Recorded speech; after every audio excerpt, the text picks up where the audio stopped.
National హైవేలపై ప్రయాణిస్తున్నప్పుడు కార్లు, లారీలు టోల్ ప్లాజాల వద్ద క్యూ కట్టి ఫీజు చెల్లిస్తుంటే బైకులు మాత్రం పక్క నుంచి రైమంటూ వెళ్ళిపోతుంటాయి. ఇది చూసి చాలా మందికి బైకులకు టోల్ ట్యాక్స్ ఎందుకు ఉండదు అనే డౌట్ వచ్చే ఉంటుంది.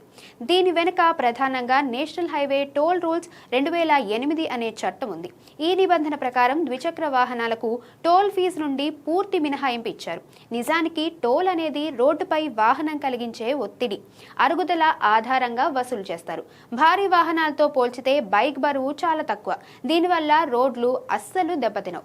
మరో ఆసక్తికరమైన విషయం ఏంటంటే, ఒకవేళ బైకులకు కూడా టోల్ వసూలు చేయాలని నిర్ణయిస్తే హైవేలపై ఉండే లక్షలాది బైకుల వల్ల టోల్ గేట్ల వద్ద కిలోమీటర్ల మేర ట్రాఫిక్ జామ్ అవుతుంది. పైగా వాటి నుండి వచ్చే చిల్లర వసూలు చేయడానికి అయ్యే ఖర్చు సిబ్బంది జీతాల కంటే వచ్చే ఆదాయం చాలా తక్కువగా ఉంటుంది.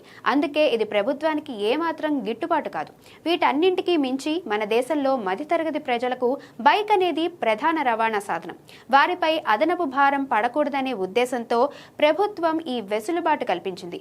కాబట్టి రోడ్డు డ్యామేజ్ చేయని, ట్రాఫిక్ పెంచని మీ బైక్ పై హాయిగా దూసుకెళ్ళిపోండి.